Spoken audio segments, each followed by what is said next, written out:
మన ఆచారాలు, సంస్కృతి, సాంప్రదాయాలకు స్వాగతం. అందరూ ఎలా ఉన్నారు? నేనైతే చాలా బాగున్నాను. మీరు ఎలా ఉన్నారో కామెంట్ రూపంలో తెలియజేసేయండి. మరి వీడియో కోసం ఎదురు చూస్తున్నారా? మరి ఈరోజు కథ ఏంటో తెలుసుకుందామా? మరి నంది చెవిలో చెప్పిన మాటలు శివుడికి ఎలా చేరుతాయి? ఎప్పుడైనా ఆలోచించారా? అసలు రహస్యం ఇదే. శివాలయానికి వెళ్ళినప్పుడు మీరు గమనించారా? శివలింగం ముందు ఒక నంది కూర్చుంటాడు. మరి చాలామంది అతని చెవిలో గుసగుస ఏదో చెప్తారు. ఇది ఎందుకు జరుగుతుంది? నంది నిజంగా మన మాటలు శివుడికి చెప్తారా, లేక దాని వెనుక ఇంకేదైనా లోతైన రహస్యం ఉందా? తెలుసుకుందామా? మరి ఈ వీడియోలో మనం తెలుసుకోబోతున్నాం. శివుడు ఎదురుగా నంది ఎందుకు కూర్చుంటాడు? నంది ఎందుకు శివుడి వాహనమయ్యాడు? నంది చెవిలో చెప్పడం వెనుక నిజమైన ఆధ్యాత్మిక అర్థం, చివరికి మన ఆలోచనల్నే మార్చి ఒక గొప్ప సత్యం తెలుసుకుందాం. నంది ఎవరు? నంది అంటే కేవలం ఎద్దు కాదు. అతను శివుడి అత్యంత భక్తుడు, శివగుణాల నాయకుడు. పురాణాల ప్రకారం ఒకసారి ఒక మహర్షి శిలాదాడు తపస్సు చేసి శివుడిని ప్రసన్నం చేశాడట. అతనికి జన్మించిన కుమారుడు నంది. నంది చిన్నప్పటి నుంచే శివుడి మీద అపారమైన భక్తి, నిరంతర ధ్యానం. ఈ భక్తిని చూసి శివుడు సంతోషించి నందిని తన దగ్గర ఉంచి వాహనం ద్వారపాలకుడు శిష్యుడిగా చేసుకున్నాడు. నంది ఎందుకు శివుడి వాహనం అయ్యాడు? ఎద్దు అంటే సాధారణంగా కోపం, శక్తి, అహంకారం. కానీ నంది వేరు. అతను తన శక్తిని పూర్తిగా నియంత్రించాడు. అహంకారం లేదు, సంపూర్ణ భక్తి. అందుకే శివుడు చెప్పాడు, నీవు శక్తిని జయించు, నీవే నా వాహనం. నంది మన కోరికలు మనసు, శివుడు పరమాత్మ. మన కోరికలు నియంత్రణలో ఉంటేనే మనిషి దేవుడికి దగ్గరవుతాడు. నంది ఎప్పుడూ శివుడి ఎదురుగా ఎందుకుంటాడు? మీరు గమనిస్తే ప్రతి శివాలయంలో నంది నేరుగా శివలింగాన్ని చూస్తూ ఉంటుంది. ఇది కేవలం అలంకారం కాదు, ఆధ్యాత్మిక.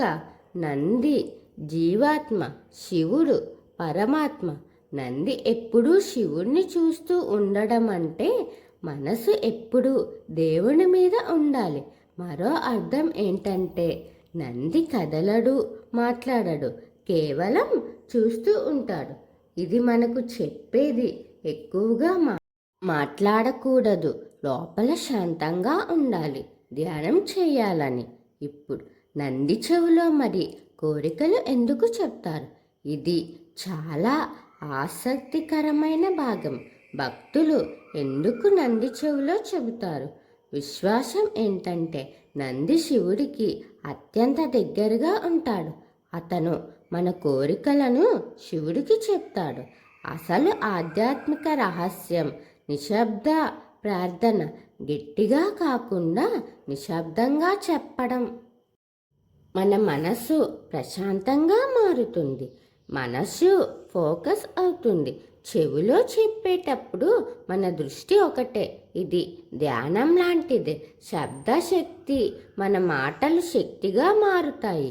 ఆ శక్తి మనలోనే ప్రతిధ్వనిస్తుంది. నంది చెవిలో చెప్పడం అంటే మన అంతరంగానికి చెప్పడం. నంది శివుడి మధ్య ఎందుకు నిలబడకూడదు? శివాలయంలో ఒక ముఖ్యమైన నియమం ఉంది. నంది శివుడి మధ్యలో నిలబడకూడదు.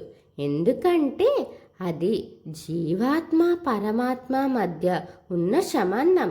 ఆ మార్గాన్ని అడ్డుకోవడం అంటే భక్తిని అడ్డుకోవడం. ఇప్పుడు అసలు సత్యం. నంది చెవిలో చెప్పిన కోరికలు నిజంగా నంది ద్వారా శివుడికి వెళ్ళవు. అవి మన మనస్సు ద్వారా మన హృదయానికి వెళతాయి. అక్కడి నుంచి మన ఆలోచనలుగా మారి మన జీవితాన్ని ప్రభావితం చేస్తాయి. దేవుడు బయట కాదు, మనలోనే ఉన్నాడు. నంది మన మనసు, శివుడు మన అంతరాత్మ. నంది మనకు ఒక గొప్ప పాఠం చెబుతున్నాడు. కోరికలు ఉండొచ్చు, కానీ నియంత్రణలోనే ఉంచు. మాట్లాడచ్చు, కానీ నిశ్శబ్దంగా ఉండు. దేవుడిని వెతకకు, నీలోనే చూసుకో. అప్పుడు మీరు నంది చెవులో చెప్పిన మాటలు నంది ద్వారా కాదు, మీ హృదయం ద్వారా నేరుగా శివుడికి చేరుతాయి. ఒక మంచి కథ తెలుసుకున్నాం కదా. మరిన్ని కథల పురాణ రహస్యాల కోసం ఎదురు చూస్తూ ఉండండి. మన ఆచారాలు, సంస్కృతి, సాంప్రదాయాలు వీటి మీద మీకు ఆసక్తిగా ఉంటే నా ఛానల్ని సబ్స్క్రైబ్ చేసి అలాగే పక్కనే ఉన్న బెల్ ఐకాన్ క్లిక్ చేయండి. నా వీడియోస్ని మీరు ఆదరించి లైక్, షేర్, కామెంట్ చేయండి.